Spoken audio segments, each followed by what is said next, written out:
Look at the festival displays in late August. You will see rows of designer threads, elaborate gift boxes, and a holiday driven almost entirely by retail transactions. Somewhere along the way, we started measuring the weight of this day in price tags and shopping carts. The original promise of ultimate protection was buried under a mountain of commercial packaging. But think back to your own childhood. You might recall the heavy smell of monsoon rain hitting a brick porch, or the feeling of sitting cross-legged on a woven mat with your siblings. The deepest affection in those rooms was rarely expensive. It was usually packed into a slightly crumpled 10-rupee note pulled from a pocket. That quiet, modest exchange carried the true weight of the holiday. The original thread of Raksha Bandhan relies on different materials entirely. It is woven from blood, selfless devotion, and an unbreakable cosmic vow.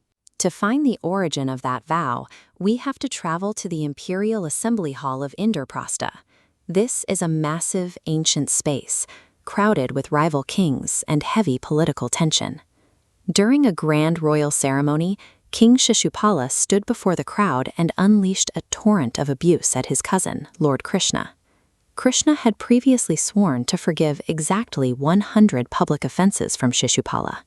In this hall, the king committed his 101st.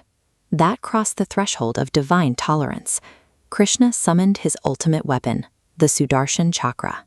The spinning discus crossed the room and instantly beheaded Shishupala.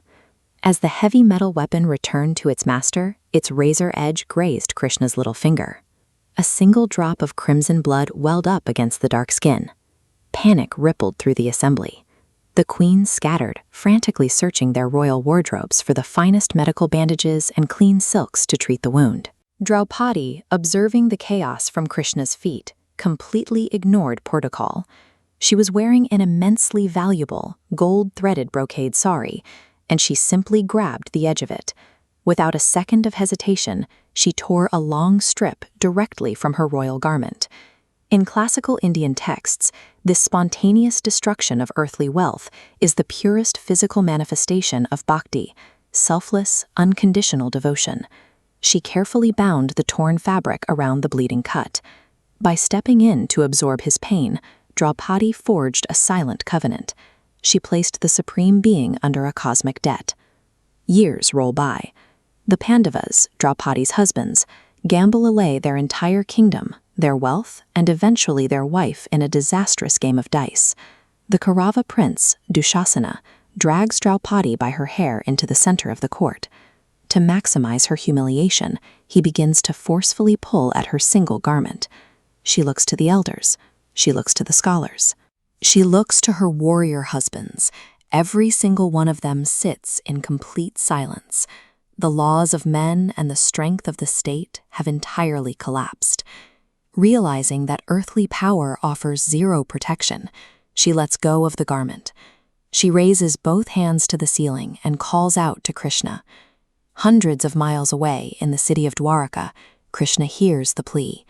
The old cosmic debt is called due. He doesn't travel to the court.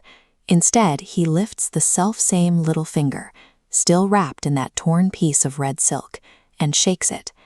Inside the dark assembly hall, yards of vibrant, multi-hued silk materialize from thin air. As Dushasana pulls the fabric, more cloth cascades down, wrapping Draupadi in an endless, protective current of color. This is the exact physics of the divine return. The infinite river of silk flooding the court is simply the small, torn piece of sari Draupadi sacrificed years ago, multiplied by eternity. Tying a Rakhi on someone's wrist is meant to echo this exact mechanism. It is a physical reminder that a quiet act of selfless devotion compels the universe to stand between you and the darkest hours of your life.